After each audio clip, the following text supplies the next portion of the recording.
اچھا اسی میں آج بھی مسئلہ بتا دیں، اگر آج ابا کہتے کہ بیوی بدل لو پھر ابا بدل جائیں گے،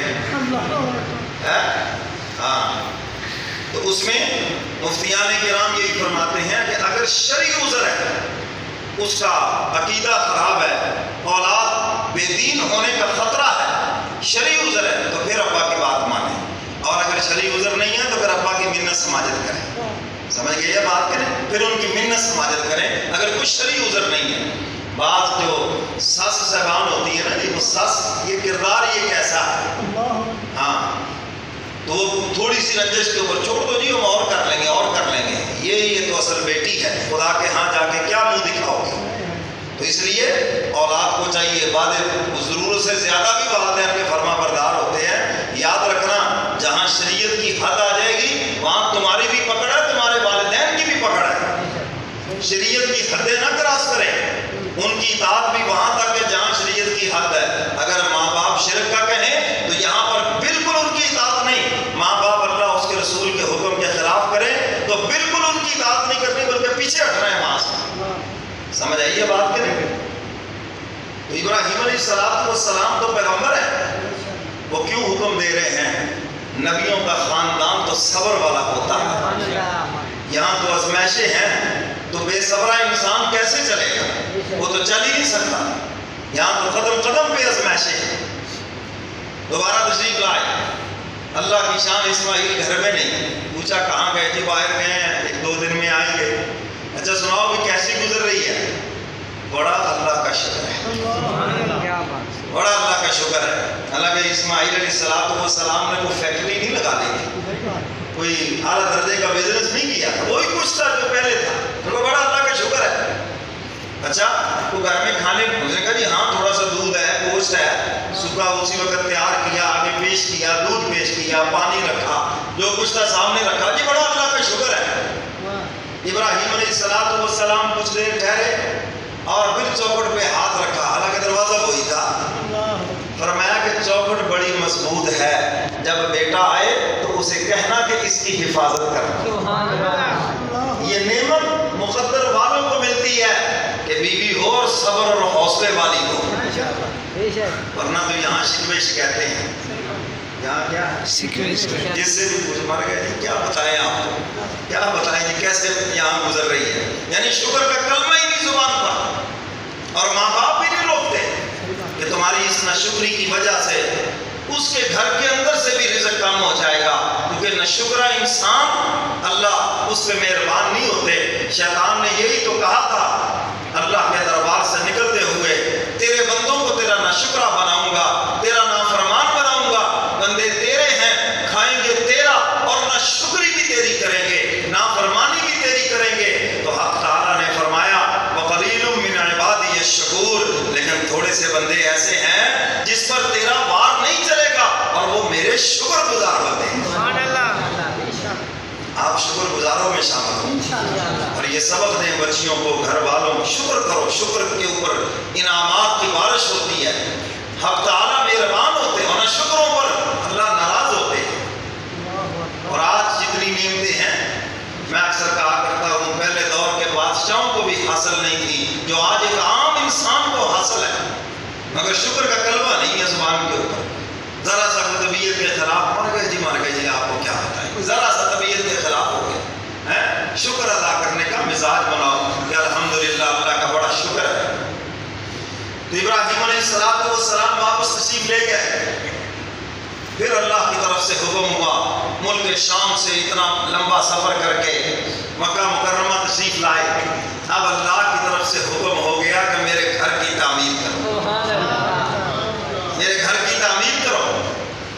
جب تشریف لائے تو دیکھا اسماعیل علیہ السلام درخت کے نیچے بیٹھ کر تیروں کو ٹھیک کر رہے ہیں، اس زمانے کے اندر اصلہ یہی تھا، وہ تیروں کو ٹھیک کر رہے ہیں۔ ابراہیم علیہ السلام آئے، حضرت اسماعیل علیہ السلام نے کھڑے ہو کر ابا جان کا استقبال کیا،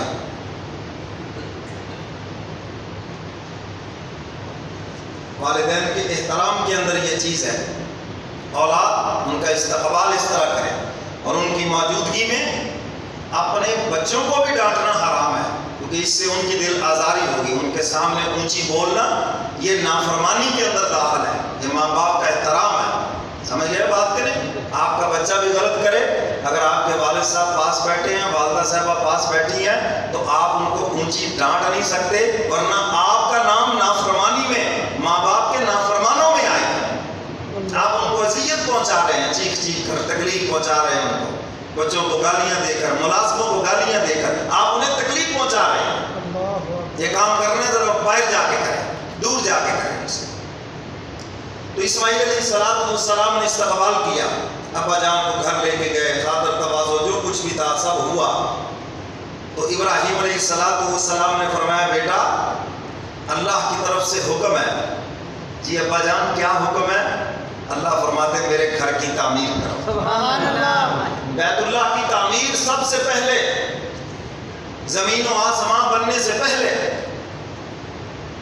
اللہ کے فرشتوں نے اس کی تعمیر کی، اور پھر حضرت آدم علیہ السلام نے اس کی تعمیر کی، پھر حضرت نوح علیہ السلام نے اس کی تعمیر کی، اور پھر اس کے بعد حضرت ابراہیم علیہ السلام نے تعمیر کی، اور پھر اس کے بعد قریش مکہ نے میرے کملی والے پیغمبر کی نگرانی موجودگی میں اس کی تعمیر کی۔ سمجھ آ گئی بات؟ اور اگلی بات آپ کو بتاؤں، آج بھی سائنسدان حیران ہیں، یہ بیت اللہ پوری دنیا کے سینٹر میں ہے، جدھر کو بھی جاؤ گے بالکل سینٹر میں ہے۔ وہ حیران ہے اس زمانے میں نہ کوئی پمیش کے آلے تھے، یہ کیسے اس کو سینٹر میں رکھا گیا، کیسے اس کو درمیان میں رکھا گیا، ساری دنیا کے بیچ میں وسط میں یہ جگہ ہے۔ پہلے دنیا میں پانی تھا، سب سے پہلے اسی جگہ کے اوپر جاگ اکٹھی ہو کر پھر وہ مٹی کی شکل اختیار کی گئی، اور پھر اس جگہ کو سب سے پہلے شکل دی گئی، اور پھر اس کے بعد زمین پھیلتی چلی گئی۔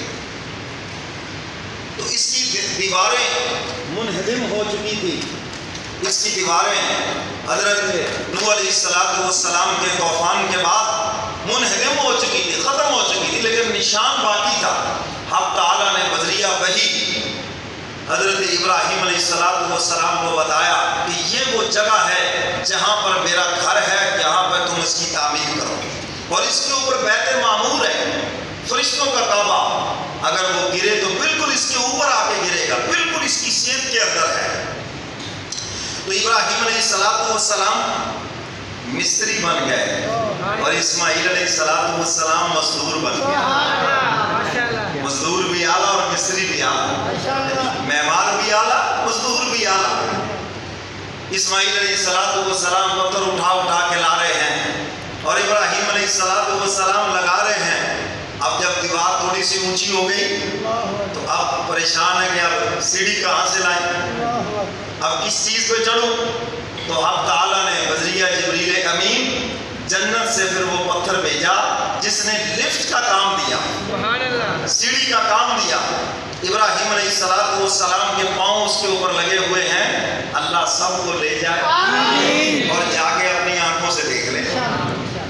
مقام ابراہیم وہاں پر وہی پتھر ہیں جہاں پر ابراہیم علیہ السلام کے پاؤں لگے ہوئے، آپ اینٹیں اٹھا کر جب اس پہ کھڑے ہوتے وہ بلند ہو جاتا، جہاں تک جانا تھا وہ جا کے کھڑا ہو جاتا۔ اللہ عقل دینے پہ آئے تو پتھر کو دے دے، یہ تو اس کی مرضی ہے نا، ہاں سمجھ دینے پہ آئے تو پتھر کو دے دے، اور نہ دے پتھر جیسے انسانوں کو سمجھ نہ دے۔